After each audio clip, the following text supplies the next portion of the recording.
Today's reading is set in Galilee, headed to Capernaum. And I'm glad that I was asked about the picture on the front of the bulletin. See, I was looking for a picture for the front of the bulletin, and I didn't like any of my options that we had a copyright for, and I thought, I don't need a copyright for this one. I took this picture. So I put it on the front to try to bring you with me to Capernaum. Because each area of Israel looks so very different. I took this picture in 2019 when we were standing in the area of Galilee in the town of Capernaum during the rainy season. You'll see that there's a puddle kind of in the middle of the ruins there. That's rare, but the rainy season it was. And so when you look, what you're going to see there is not only the ruins of the town of Capernaum, so these were probably houses that you're looking at right here. Could have been stores, but probably houses. And this area is probably, half the size of downtown Harbor Springs, maybe 3/4 of the size of downtown Harbor Springs. That's the size of Capernaum. And you look in the distance over there, and what you're looking at is the mountain range that fully surrounds the Sea of Galilee. And that little strip of blue underneath there is the Sea of Galilee, because Capernaum it's a seaside town, a beautiful seaside town. And this is in a very fertile part of Israel, a beautiful part of Israel. When people say we're coming up north to go on vacation because it's so beautiful, this would be what the people from Jerusalem would want to go out to Galilee, up north, because it's so beautiful. It is where actually most of the water supply of Israel comes from, and it is the only freshwater lake there. And it is absolutely gorgeous, but you will see different areas of Israel look very different based on their rocks. This beautiful white stone is pretty unique to this Capernaum area of Galilee. You find black stones, you find red stones, and so just like we noticed, what type of wood is that? Well, what type of stone is where you're from. So this is Capernaum. Capernaum is Peter's hometown, and quite frequently considered to be the headquarters of Jesus' early church gathering, where he would gather with his disciples. On this picture, you are not seeing Peter's house, because I wanted you to get a traditional picture look, but if you look at those tall cedars of Lebanon, which are probably about 10 feet tall, that look kind of like pine trees there, on the upper right-hand side, if you were to pan just over, that would be where Peter's house is. Unlike these other squarish rectangular structures with multiple rooms, Peter's house was just one circle, one room inside. The reason it's not in there, though, is because, like everything else, it has been built upon for tourist observances. So what it looks like is a big flying saucer on sticks that you climb up the stairs on and look down into the top of the house. Well, not the top, because it's a circle of ruins. And you look down in it. And so I wanted you to feel like you were standing in Capernaum like Jesus, had there been walls to these buildings, not like you were looking at a modern flying saucer. So that's why Peter's place isn't on there. The observatory is unique for sure. So there you are. Imagine you are standing there. Yes, maybe there are walls, but there's water around you. There are mountains around you. There's a couple of vegetation pieces, the cedars of Lebanon, a couple of short palms. This is where you're standing, and you just walked in from the desert. Peter's home, Capernaum. This is where they're standing.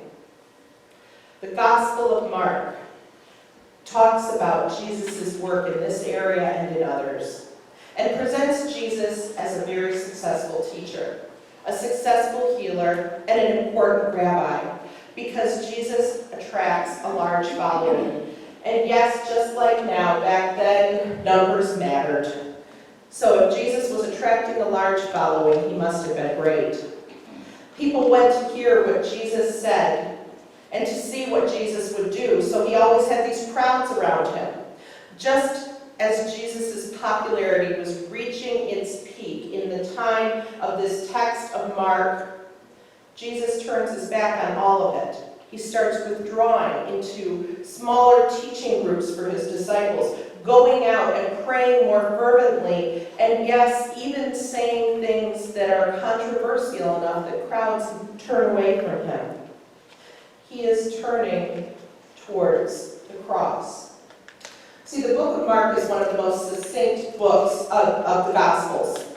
And so as this shorter, more potent, more boiled down version, you see in the first half, where does Jesus connect with the people? And in the second half, Jesus turns his face towards Jerusalem, and it's all the way to the cross. And we are in these pivotal chapters where he is starting to turn towards Jerusalem. So Jesus sets his face towards the crucifixion. Along this walk from Jerusalem to Galilee, Jesus hears his disciples arguing with each other, and he asks, what are you arguing about? What were you arguing about on the road? They've already made it to Capernaum. They're sitting in this beauty. They're probably surrounded by some of Peter's family. In fact, when they talk about a child that comes up, might it have been Peter's brother? Might it have been Peter's child?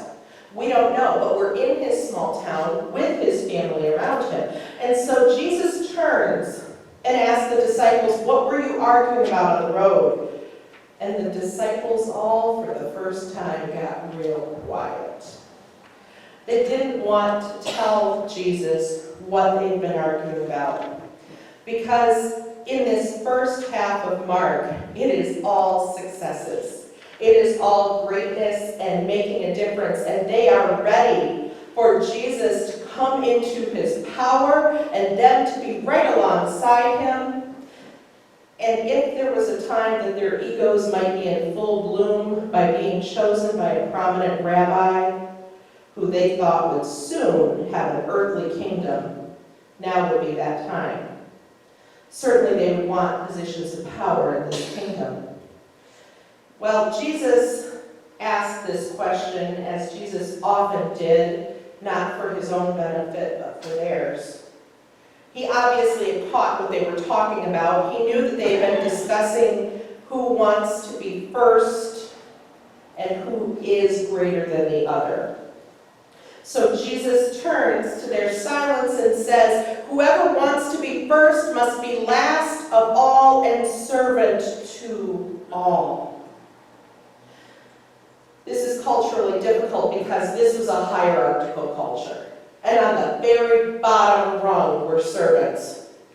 And in fact, just above them was children. So, I mean, we're pretty low on the rung today, talking about being servants. We're at the very bottom of the hierarchy of power.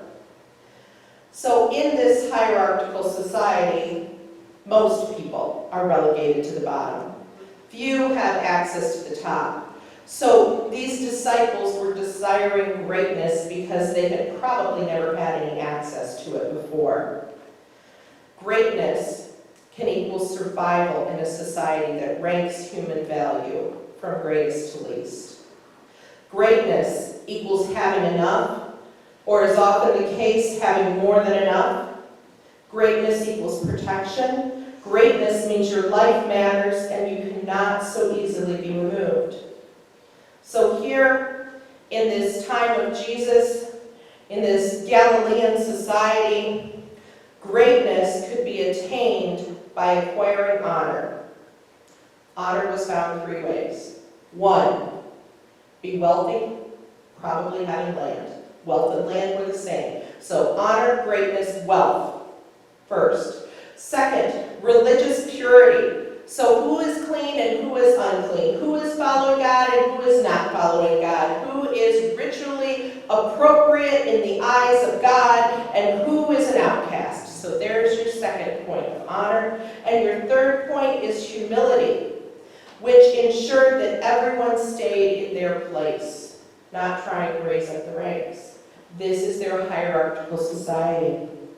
More often than not, the powerful oppress those beneath them. Many who followed Jesus could not hope to become great and powerful, at least not until they got close to Jesus. But just maybe some of those who already had some honor, some land, some religious connection, some ability to fit in society, might someday attain just enough power to move up that striving piece of society. So these were the values of the governing class during the time of Jesus. Be wealthy, be religious, and be humble. The disciples come up to this particular system, and they don't question the system. They want to fit in instead. They don't deconstruct the values that keep over 90% of the population as peasants. They just say, make us great so that we're part of that 10%. Put us to the top, Lord. So they argue about who might best participate in the system to rise above the rest. This conversation is the opposite of what Jesus has been trying to tell them. Unfortunately, it's not surprising since oppressed people often desire what they've been excluded from: power, honor, acknowledgement.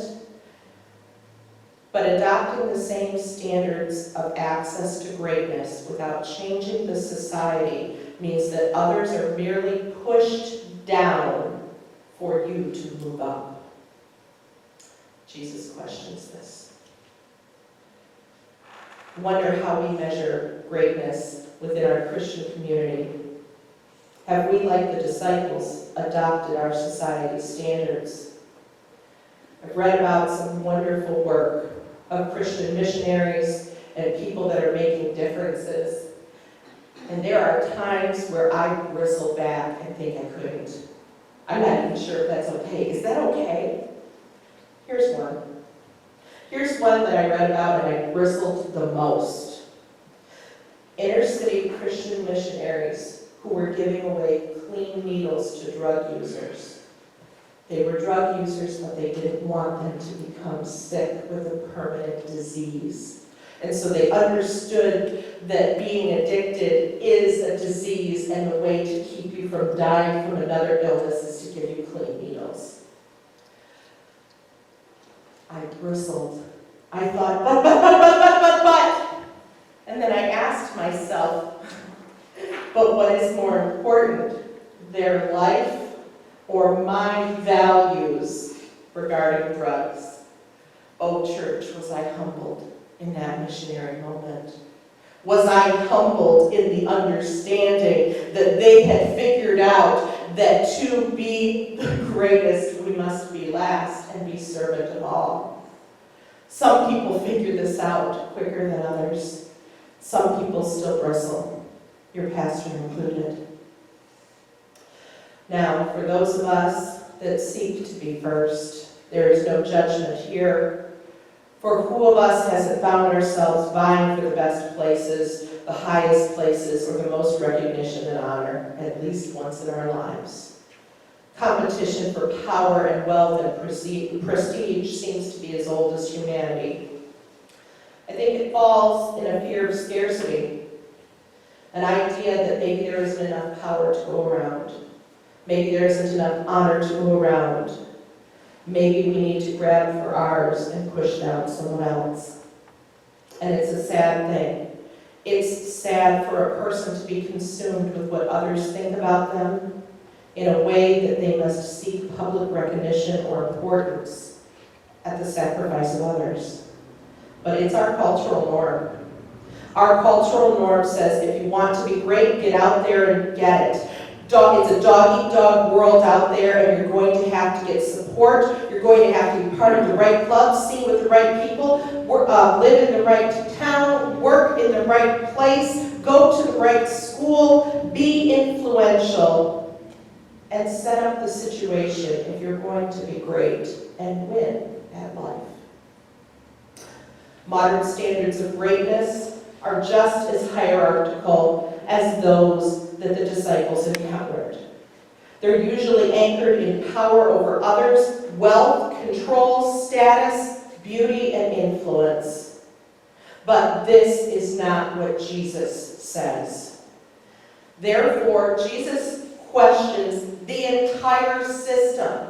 Jesus doesn't tell them to behave differently. He questions the whole system. And Jesus says it's not about climbing above someone else. In one sentence, Jesus completely reverses the concept of greatness and says, whoever wants to be first must be last of all, servant to all. discouraging the disciples from wanting to be great. He's redirecting them to what greatness really is. His followers must not understand greatness as occupying a seat of power and being served by others. Jesus instead redefines greatness as serving others so that others can realize their full potential without being pushed down by you. Jesus' call to discipleship is a call to a life of radical humility and service. Greatness, according to Jesus, is not measured by how high we climb, but how humbly we serve. Greatness is to love and welcome and support others, especially the vulnerable, without the expectation that it will get us anything in return. Jesus is presenting a value system for the community of God, and service is the key element. Jesus himself is a good example of the greatness of service and humility, because Jesus leads by being a servant first. So greatness is found in those who can forget about themselves and reach out in service for the sake of Christ and Christ alone. There's a story of Mother Teresa, and a visitor came to her in the hospital in Calcutta and saw her tending to cuts and bruises of a frail and impoverished AIDS patient. And the visitor turned to her and said, "I would never do that for $1 million. Mother Teresa answered, "Neither would I, but I do it for Jesus for nothing." This is the call of Jesus. Some of us might think that serving others is too hard. But those of you who were here and heard the Reverend Faith Fowler speak of the work that she is doing in inner city Detroit, how inspiring was it to know that she is building homes for the homeless and she is creating places to be for those who are homeless and can't afford housing. I was so inspired by her work, and again thinking, I could never do that. It's too hard. How can you serve that much? How can you give that much? And yet she was empowered by the Holy Spirit to do exactly that. I was so inspired hearing her words when she said, what we're trying to do now is to create a homeless shelter where there are rooms and we can shut a door for a family. And she stopped and talked about how when a mother would have a baby crying in the night, in the homeless shelter they're in now, it's one large room. And if you had a baby crying in the night, you're in the middle of the room where other people are sleeping trying to quiet your baby, or maybe they're not sleeping. Maybe they're very mentally ill and they're screaming or they're speaking or they're muttering to themselves and you're trying to put a child to sleep to go to school the next day. And instead, Cass Community Social Services has made an agreement with a convent that was nearby that they're rehabbing right now so that each family that comes as a homeless family can shut a door at night and rock those babies. Her faith inspired me. She said, when I first looked over there, I had a meeting with the owners of that convent, must have been some Catholic diocese, and she said, I looked at them and said, we're going to rehab this building for a homeless shelter. And they said, this building isn't for sale. And she said, you don't know who I work for. Praise Jesus. That homeless shelter is in process. Praise Jesus. She got the message that greatness is through serving others. And I was so deeply inspired. I wouldn't say those words in front of her, just like I won't say the words in front of you, that I look around this room and I am so deeply inspired by so many of you. I am so deeply inspired when I go places and hear about the work of the food pantry through people at this church, and the work that is done at Bay Bluffs through people at this church, and the work of kindness and compassion and ministry and mission to individuals around this community, from people at this church. And you probably think it isn't you, and I bet it is. Because I hear things in this community. I hear greatness because you serve. Real power, life-giving power, is found in vulnerability and humility, in serving others who cannot pay us back or help us. In such a world, greatness is no longer found in pushing yourselves forward. On the contrary, greatness is found in helping others get ahead. See, we don't need to be afraid to seek more, to worry about scarcity, to scurry around trying to secure our place in the world, because our place is already secure in God's heart. Therefore, like Jesus, let us not try to move up the ladder of society's blessing. Oh, church, let us tear down the ladder. I don't want to live in a world where I get ahead by pushing someone else down. I don't think it's where Jesus calls us.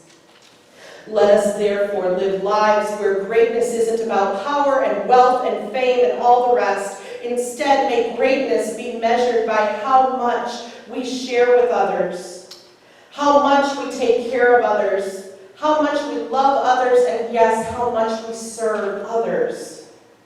Oh, church, may it be so, by the power of God's Spirit within you. Amen.